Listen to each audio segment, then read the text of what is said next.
नमस्कार, भारत समाचार देख रहे हैं। यहाँ पर मैं हूँ आपके साथ प्रियव्रत दीक्षित। उत्तराखंड के खबरों में आप सभी का स्वागत है। चलिए खबरों में आगे बढ़ेंगे। और 38वें राष्ट्रीय खेल उत्तराखंड के तहत उधम सिंह नगर जिले के खटीमा चकरपुर स्थित स्पोर्ट्स स्टेडियम में मुख्यमंत्री पुष्कर सिंह धामी ने राष्ट्रीय मल्लखंभ प्रतियोगिता का शुभारंभ किया और साथ ही देश भर से आए मल्लखंभ खिलाड़ियों का उत्साहवर्धन किया। तो वहीं इस अवसर पर सीएम धामी ने चकरपुर स्पोर्ट्स स्टेडियम में बॉक्सिंग छात्रावास खोलने की घोषणा की। प्रतियोगिता का आज शुभारंभ हुआ है। मल्लखंभ हमारा बहुत ही प्राचीन खेल है और इस बार राष्ट्रीय खेलों में इसको सम्मिलित किया गया है। पूरे देश भर के खिलाड़ियों को मल्लखंभ में भाग लेने का अवसर मिल रहा है। ये क्षेत्र भी हमारा खेलों के क्षेत्र में भी आगे आएगा और एक बड़ी संभावनाएं पूरे राज्य के अंदर हमारे खिलाड़ियों की हैं मल्लखंभ के उस पर भी। और सामान्य स्थितियों में पैदा होने वाले बच्चे भी मल्लखंभ में बहुत अच्छा प्रदर्शन करते हैं। मैं बात निश्चित रूप से उनको और प्रोत्साहन मिलेगा, आगे बढ़ने का अवसर मिलेगा।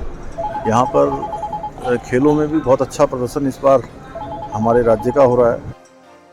भारत सरकार व उत्तराखंड सरकार ने इस खेल को प्राथमिकता देते हुए अन्य खेलों में सिर्फ 8 टीमें बुलाई, लेकिन इस भारत के प्राचीनतम खेल को बढ़ावा देने के लिए माननीय मुख्यमंत्री जी ने 32 टीमों को यहाँ पर बुलाया गया है, जिसमें मध्य प्रदेश, महाराष्ट्र, तमिलनाडु, कर्नाटका, आंध्र प्रदेश, उड़ीसा, गुजरात ऐसे पूरे राज्यों को यहाँ पर बुलाया गया है, जिसमें 192 खिलाड़ी यहाँ पर आए हैं। वहीं 45 से अधिक इसमें ऑफिशियल आए हैं। सौभाग्य की बात है कि हमारे लिए यह अवसर प्राप्त हुआ है। और 30वें राष्ट्रीय खेलों में प्रतियोगिता में शामिल खिलाड़ियों को प्रोत्साहित करने के लिए सीएम धामी ट्रेनी के कोठी कॉलोनी पहुंचे और जहां पर उन्होंने 3 दिवसीय कयाकिंग और कैनोइंग प्रतियोगिता का शुभारंभ किया। आपको बता दें, प्रतियोगिता में देश भर से 160 से अधिक खिलाड़ी प्रतिभाग कर रहे हैं। तो देखिए, सीएम धामी ने प्रतियोगिता का शुभारंभ किया। टिहरी पहुंचे हुए थे मुख्यमंत्री पुष्कर सिंह धामी और इस दौरान उन्होंने युवाओं से मुलाकात की और कहा कि युवाओं में खेल के प्रति रुचि बढ़ रही है। खेलों का हब बनता जा रहा है उत्तराखंड और उत्तराखंड की टिहरी।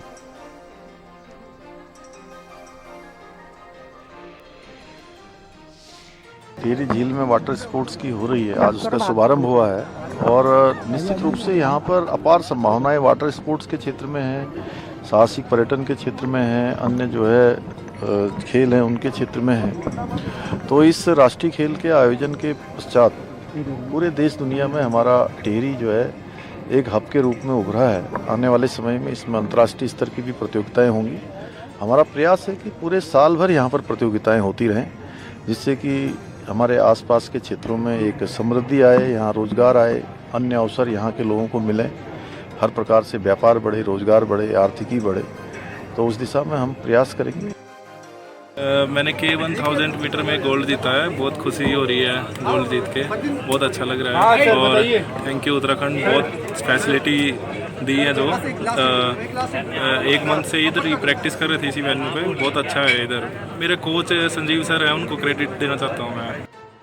इतना अच्छा इवेंट, नेशनल गेम्स जैसा इवेंट यहाँ पे हुआ और मैं DOC डायरेक्टर ऑफ कॉम्पिटिशन के तौर पर आप सबका बहुत बहुत धन्यवाद करता हूँ। और टोटल जितने आज इवेंट हुए हैं, टोटल आज 3 इवेंट हुए हैं, जिसमें कयाक सिंगल मैन का हुआ है, दूसरा इवेंट कैनो सिंगल मैन का हुआ है और थर्ड जो इवेंट था हमारा वो कैनो सिंगल वुमेन का हुआ है। और खबर देहरादून से, जहां पर बीजेपी बड़ा फैसला करने जा रही। बीजेपी ने अब पार्टी विरोधी गतिविधियों में शामिल कार्यकर्ताओं को संगठन और सरकार में कोई पद न देने का फैसला करने जा रही है। वहीं कार्यकर्ताओं को पार्टी से निकालने की प्रक्रिया जल्द शुरू की जाएगी, जिस पर बीजेपी के प्रदेश महामंत्री आदित्य कोठारी ने बयान जारी किया है। उन्होंने क्या कुछ कहा वो सुनिए आप। एक तो पार्टी के चुनाव चिन्ह के खिलाफ जो भी कार्यकर्ता चुनाव लड़ता है वो पार्टी संविधान के अनुसार उसका 6 वर्ष के लिए निष्कासित किया जाता है। और ऐसे हमने बहुत सारे लोगों को नगर निकाय चुनाव के दौरान निष्कासित किया है। कुछ लोग जिनकी सूचना समय पर प्रदेश कार्यालय को नहीं मिल पाई, ऐसे लोग कुछ बचे हुए हैं। एक कैटेगरी ये है। दूसरी कैटेगरी ये है कि जिन्होंने चुनाव तो नहीं लड़ा लेकिन बीजेपी के प्रत्याशी के खिलाफ जो लड़ रहा है उसके लिए काम किया। और खबर उधम सिंह नगर से, जहां पर किक्षा में बिजली के स्मार्ट प्रीपेड मीटर लगाने गए बिजली विभाग के कर्मचारियों को कांग्रेस विधायक तिलकराज बहेड़ के विरोध का सामना करना पड़ा है। वहीं विधायक बहेड़ ने न सिर्फ कर्मचारियों को खरी खोटी सुनाई बल्कि स्मार्ट प्रीपेड मीटर को जमीन पर पटक कर तोड़ दिया। वहीं विधायक बहेड़ ने साफ कहा कि उनकी विधानसभा में जबरन स्मार्ट प्रीपेड मीटर नहीं लगाए जाएंगे। उन्होंने आरोप लगाया कि आम जनता को पीड़ित करने के बजाय सरकार को पहले उद्योगपतियों और व्यापारिक प्रतिष्ठानों में ये मीटर लगाने चाहिए। मैंने रुद्रपुर चुनाव में भी कहा था, मैं यहाँ भी कह रहा हूँ, मैंने पहले कहा मैं अपनी विधानसभा में लगूंगा। कोई अपनी मर्जी से लगवाता है, अपना नुकसान कराना चाहता है, अपना बर्बादी कराना चाहता है तो वो लगवाए। गरीब नहीं लगवाना चाहते। अभी मेरे से भंगा में शंकर फार्म में मीटर लगाने के लिए पहुँचे थे 5 गाड़ियों के साथ। 10 पेटियाँ थी उनके पास, 10 पेटी लेकर गए थे। एक पेटी में 6 आते हैं, 60 लेकर गए हुए थे। 60 या कितने आते हैं मैंने तो अभी देखी पेटी, और घूम रहे थे अंदर। वहाँ के लोगों ने मुझे फ़ोन किया, वहाँ उन्होंने रोके रखा, उनसे बातचीत की, और वहाँ धमकाया जा रहा है ठेकेदार के द्वारा कि नहीं लगवाओगे 10,000 का जुर्माना पड़ेगा, FIR लॉन्च होगी तुम्हारे खिलाफ, इनकी वीडियो बनाओ। उन्होंने कहा कि तुम हमको धमका रहे हैं आके, कह रहे हैं 10,000 का जुर्माना पड़ेगा, FIR लॉन्च होगी, पुलिस आएगी, तुम लगवा लो। लोग नहीं लगवा रहे थे, विरोध कर रहे थे। मुझे फ़ोन आया, मैं PWD में मीटिंग में था, वहाँ से भागा। और खबर देहरादून से, जहां पर विश्व प्रसिद्ध चारधाम यात्रा के कपाट खुलने की तिथि घोषित कर दी गई है, जिसके बाद यात्री रजिस्ट्रेशन के शुरुआती 15 दिनों तक रजिस्ट्रेशन काउंटरों पर 24 घंटे पंजीकरण करा सकते हैं। और इसकी घोषणा के बाद राजनीति तेज हो गई है। कांग्रेस महामंत्री नवीन जोशी ने चारधाम पर सवाल खड़े किए हैं, जिसमें उन्होंने कहा कि सरकार चारधाम को पर्यटन स्थल बना रही है। पिछली बार भी चारधाम की यात्रा में लोगों को खासी परेशानियों का सामना करना पड़ा था। उनके रहने की, उनके खाने की और स्वास्थ्य जो सुविधाएं हैं उसकी भी सरकार को पहले बैठक लेनी चाहिए, अधिकारियों से बात करके सारी व्यवस्थाओं का जायजा लेना चाहिए, उसके बाद यात्रा को शुरू करना चाहिए। क्योंकि जो चारधाम यात्रा है विश्व प्रसिद्ध यात्रा है, शीतकालीन शुरू कर रहे हैं, इसमें लोगों को दुनिया भर की समस्याओं का सामना भी होता है, क्योंकि ठंड का समय है, रहने की वहाँ पे व्यवस्था किस प्रकार की है, स्वास्थ्य की व्यवस्था किस प्रकार की है। सरकार को इस विषय में जो यात्री आ रहे हैं उनका समुचित ध्यान रखना चाहिए, और यात्रा में निश्चित तौर से लोग आएंगे तो प्रदेश का डेवलपमेंट भी होगा। और उत्तराखंड का बजट सत्र आगामी 18 फरवरी से शुरू हो रहा है। और इस संबंध में वित्त मंत्री प्रेमचंद अग्रवाल ने बताया कि बजट के लिए लोगों से सुझाव मांगे गए हैं और इन सुझाव को ध्यान में रखते हुए संतुलित बजट पेश किया जाएगा, जिससे सभी वर्गों को फायदा हो और अंतिम पंक्ति में खड़े व्यक्ति तक विकास पहुंचे। जो सुझाव देंगे उनसे हम सुझाव ले रहे हैं, इनको संकलित करके फिर हम बजट में क्या अच्छा हो सकता है उसको हम उसमें रखेंगे। और वैसे भी हमारी तैयारी है, और आप जानते हैं कि 18 तारीख से यानी 18 फरवरी से हमारा बजट सत्र शुरू हो रहा है। महामहिम राज्यपाल जी के अभिभाषण के बाद फिर चूँकि कार्य मंत्रणा समिति होगी तो उसमें बैठ के हम चर्चा करेंगे किस दिन मुझे वहाँ बजट रखना है। और खबर देहरादून से, जहां पर कांग्रेस ने उत्तराखंड पुलिस पर आरोप लगाया है। और कांग्रेस प्रवक्ता शिशपाल बिष्ट ने पुलिस पर आरोप लगाते हुए कहा कि सरकार की योजनाओं की सोशल मीडिया पर जरा भी आलोचना करने वालों पर पुलिस कार्रवाई कर रही है और पुलिस उसके खिलाफ मुकदमा दर्ज कर उन्हें जेल भेज रही है। शिशपाल सिंह बिष्ट ने इसे तानाशाही बताया। ये सरकार की सीधी सीधी तानाशाही है। लोकतंत्र में अपने जो विशेषाधिकार हैं व्यक्ति के, उसका हनन है। वैचारिक स्वतंत्रता इस देश के संविधान ने आम नागरिक को दी है। अगर कोई सोशल मीडिया पोस्ट पर अपनी अभिव्यक्ति कर रहा है, किसी सूचना का प्रसार कर रहा है, तो उस पर मुकदमे किए जा रहे हैं, जो निश्चित तौर पर जो है लोकतंत्र का और जो अपनी अभिव्यक्ति की आज़ादी उसका गला घोटने का प्रयास है। और सरकारी डंडे से आप जो है लोकतंत्र की आवाज़ को, अभिव्यक्ति की आवाज़ को दबाना चाहते हैं, ये निश्चित तौर पर गलत है। हम लगातार इसका विरोध कर रहे हैं। और खबर कोटद्वार से, जहां पर मुस्लिम वोटरों को आमतौर पर कांग्रेस पार्टी का परंपरागत वोट समझा जाता है, लेकिन इस बार निकाय चुनाव में कोटद्वार में मुस्लिम वोटरों ने बीजेपी के पक्ष में जमकर मतदान किया। मुस्लिम मतदाताओं की यदि मानी जाए तो बीजेपी ने जिन अल्पसंख्यकों को चुनाव में जिम्मेदारी सौंपी थी, उन्होंने निष्ठापूर्वक अपना काम किया और बीजेपी को विजयी बनाने में अपना योगदान दिया। जो हमारा जो इस बार भाजपा ने अल्पसंख्यक मोर्चे में जो पद दिए हैं, उन लोगों ने जो है अपने समाज में जाके समझाया भारत सरकार की नीतियाँ, प्रदेश सरकार की नीतियाँ, जिन नीतियों का हमारे मुस्लिम समाज को पता ही नहीं लगता था कि हमारे लिए सरकार ने क्या क्या योजनाएं बनाई। तो मोर्चे के लोगों ने जाके घर घर जाके ये नीतियाँ समझाई भारत सरकार की और केंद्र सरकार की, इसलिए वोट परसेंटेज बढ़ा है। मुस्लिम चूँकि पहले भी देता था वोट, ऐसा नहीं कि पहले नहीं देता था, लेकिन इस बार जो हमने चाहे वो नगर निकाय का चुनाव हो, हमारे जो वार्ड आज से पूर्व बहुत कमज़ोर हुआ करते थे, लेकिन इस बार हम लोगों को बहुत अच्छी बढ़त मिली है। राष्ट्रवादी विचारधारा से आज मुस्लिम समाज भी हमारे साथ जुड़ा, ये बहुत अच्छी बात है। देहरादून के नवनिर्वाचित मेयर सौरभ थपलियाल ने नगर निगम देहरादून पहुंचकर अपना कार्यभार संभाल लिया है और उन्होंने पूर्व में जारी किए गए संकल्प पत्र का हवाला देते हुए शहर की समस्याओं और उसके निराकरण की दिशा में कार्य करने की बात कही है। उन्होंने कहा कि हरित दून बनाने के लिए पार्कों का सौंदर्यीकरण किया जाएगा। साथ ही उन्होंने बताया कि 73 ऐसी जगह चिन्हित की गई हैं जहां पर जल भराव की समस्या होती है, उसको लेकर जल्द ही कार्य शुरू किया जाएगा।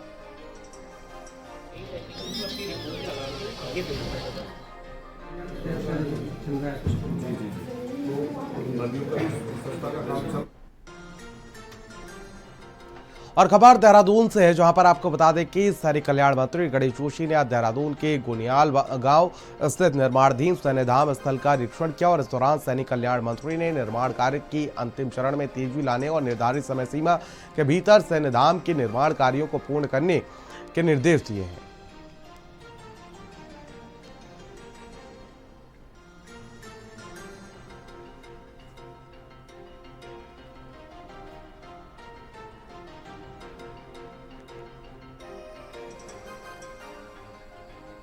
लगातार डे 1 से इसकी मॉनिटरिंग खुद पस्तुला कर करता हूँ।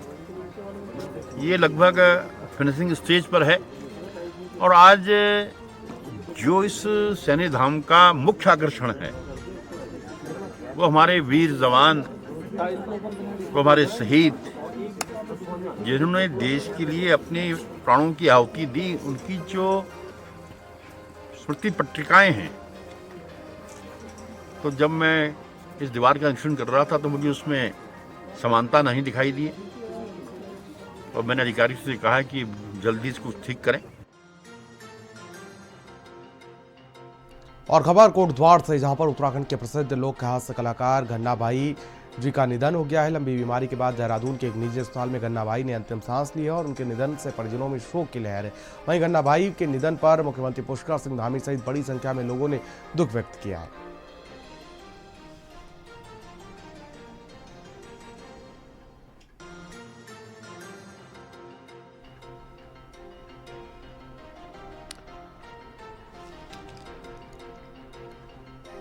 प्रसिद्ध हास्य कलाकार गन्ना भाई के निधन से पौड़ी में शोक का माहौल है। परिजनों से लेकर उनके प्रशंसक और कलाकार जगत में शोक की लहर दौड़ पड़ी है और लोक गायक नरेंद्र सिंह नेगी ने भी निधन पर दुख जताया है। लोक गायक अनिल वेस्ट ने उत्तराखंड फिल्म जगत को बड़ी क्षति बताया है। बहुत बड़ी ये जो घटना घटी है हमारे कलाकारी और खासकर हमारे पौड़ी के लिए, जो हमारे एक पौड़ी मूल के कलाकार थे, बहुत बड़े नेशनल लेवल कलाकार और हास्य के जगत में हास्य को मैं कहता हूँ कि वो हास्य को मंच में लाने वाले घनानंद जी ही थे और बहुत ही दुख हम लोग से भी कलाकार लोग यहाँ पौड़ी में को हुआ है और हम उस पुण्यात्मा को कहते हैं भगवान के उनको अपने चरणों में स्थान दे। और खबर देहरादून से, जहां पर डीएम देहरादून सविन बंसल ने भिक्षावृत्ति में लिप्त बच्चों की मुख्य धारा से जोड़ने के लिए आधुनिक इंसेंटिव केयर सेंटर बनाने का महत्वपूर्ण निर्णय लिया है, जिसके फलस्वरूप भिक्षावृत्ति में लिप्त और सड़क पर घुमंतु बच्चों को आम बच्चों की भांति मुख्यधारा शिक्षा से जोड़ा जा रहा है। वहीं बच्चों को खेल खेल में शिक्षा से जोड़ने का प्रयास सफल होता दिख रहा है और बच्चे स्वयं ही ज्ञान प्राप्त करने के लिए इंसेंटिव केयर सेंटर में पहुंचने लगे हैं। तक हमारा बिहेवियरल माइंडसेट, सोशल ट्रांसफॉर्मेशन नहीं होता है वृहद स्तर पे, जो कि प्रयास है हमारे इंटेंसिव शेल्टर यूनिट का, जहाँ से बच्चों को रिकवर करके जब हम शेल्टर यूनिट में रखते हैं, जहाँ पे हमारे एनजीओज के माध्यम से उनको हम एक्टिविटी बेस्ड लर्निंग में एंगेज करना चाह रहे हैं, मुख्य धारा से जोड़ना चाह रहे हैं। तो जब तक ये अंडरस्टैंडिंग और ये ट्रांसफॉर्मेशन वृहद स्तर पे नहीं आती है, तब तक ये प्रक्रिया हमको गतिमान रखनी है और इसको हमने शॉर्ट टर्म एक्टिविटी कभी प्लान किया भी नहीं है, इसको हमने लॉन्ग टर्म एक्टिविटी के रूप में प्लान किया है। उसी के अकॉर्डिंग बजट भी एलोकेट किया है, उसी के अकॉर्डिंग मैन पावर और इक्विपमेंट्स भी दिए हैं। और खबर देहरादून से, जहां पर सड़क सुरक्षा का संदेश देने के लिए Uttarakhand road safety premier league की आज से शुरुआत हो गई है और रोड सेफ्टी प्रीमियर लीग 11 से 13 फरवरी तक चलेगी, जिसमें दून के स्कूलों की प्रोफेशनल क्रिकेट टीमें हिस्सा लेंगी, जिसको लेकर आरटीओ शैलेश तिवारी ने बताया कि सड़क सुरक्षा के प्रति प्रत्येक नागरिक को जागरूक जरूर होना चाहिए। लगातार बढ़ते सड़क हादसे चिंता का विषय बने हुए हैं। ये तभी तक कब होंगे जब सभी लोग सड़क के नियमों का पालन करेंगे। विगत कुछ महीनों में देहरादून में दुर्घटनाएं बढ़ रही है, जिसमें जो यूथ है, जो युवा है, उनकी जान ज़्यादा जा रही है, वो ज़्यादा घायल हो रहे हैं। इन सब चीज़ों को रोकने के लिए परिवहन विभाग उत्तराखंड तत्पर है और हम लोगों ने डिफरेंट लेवल पे काम किए हैं। जैसा आपने पूछा क्या कारण है, तो सबसे बड़ा ओवर स्पीडिंग और रैश ड्राइविंग है। और जो टू व्हीलर में हेलमेट नहीं पहनना, हेलमेट पहनने से क्या होता है कि आपका जब दुर्घटना होती है तो आपका नुकसान कम से कम होता है। तो rash driving, wrong side driving, शराब पी के वाहन चलाना और ओवर स्पीडिंग, ये 4-5 कारण हैं जिससे दुर्घटनाएं हो रही है। इसी को ध्यान में रखते हुए हमारा जो परिवहन विभाग है, इसने सोचा है कि युवाओं को कैसे शामिल किया जाए, क्योंकि ज़्यादा जिनकी डेथ हो रही है, जो घायल हो रहे हैं, वो युवा हैं। और खबर हरिद्वार से है, जहां पर आपको बता दें कि हरिद्वार में चाइनीज मांझे से पतंगबाजी का शौक बेजुबान पक्षियों की जान पर भारी पड़ रहा है और इस साल चाइनीज मांझों से घायल होने से 10 से ज़्यादा मामले सामने आ चुके हैं, जिसमें वन विभाग की टीम ने घायल पक्षियों का रेस्क्यू कर उनकी जान बचाई। वहीं इन पक्षियों में गिद्ध, बाज, कबूतर और बगुले जैसे पक्षियों के अलावा विदेशी पक्षी भी शामिल हैं। क्षेत्र से लगातार सूचनाएं मिल रही हैं और कई पक्षियों को हमारे द्वारा रेस्क्यू भी करा गया है। कुछ पक्षी जो थे क्रिटिकली जो थे इंजर्ड थे, उन्हें हमारे द्वारा रेस्क्यू सेंटर भेजा गया। जो थोड़ा ठीक कंडीशन में थे, उनको प्राथमिक उपचार देने के बाद वाइल्ड में हमारे द्वारा छोड़ दिया गया। इसमें हमारे द्वारा विशेष जो है टीमों को, हमारे जो स्टाफ है, उन्हें निर्देश दिए गए हैं कि जंगल क्षेत्र में जब भी वो गश्त पे रहें, जहाँ भी उन्हें चाइनीज़ मांझा दिखाई दे लटका हुआ, उसे काट के उसे साइड में ले जाके जला दें, उसे नष्ट कर दें। अल्मोड़ा से बड़ी खबर, जहां पर नशे के कारोबार पर पुलिस की बड़ी कार्रवाई देखने को मिली। आपको बता दें कि 140 किलो गांजे के साथ 3 तस्कर गिरफ्तार किए गए। 35 लाख से अधिक का ये गांजा बताया जा रहा है। देखिए, ये 2 अलग अलग केसेस में हमारे, एक तो देघाट थाना पुलिस ने और एक भतरोज खान में, जिसमें दोनों में एसओजी का भी रोल रहा है। सबने मिलकर लगभग 140 केजी के आसपास गांजा, जिसकी अगर हम वैल्यू पता करें तो लगभग 35 लाख से अधिक का है, तो ये बरामद किया है। इसमें 3 अभियुक्तों को हमने गिरफ्तार किया है और एक अभी फरार है। और मेरा इसमें ये भी रहेगा कि इनकी जो प्रॉपर्टी है और साथ में गैंगस्टरी कार्रवाई है, वो भी एक इनका क्रिमिनल रिकॉर्ड चेक करके वो भी हम उसमें आगे करेंगे। और फिलहाल यहाँ रुकेगी छोटे से ब्रेक के लिए।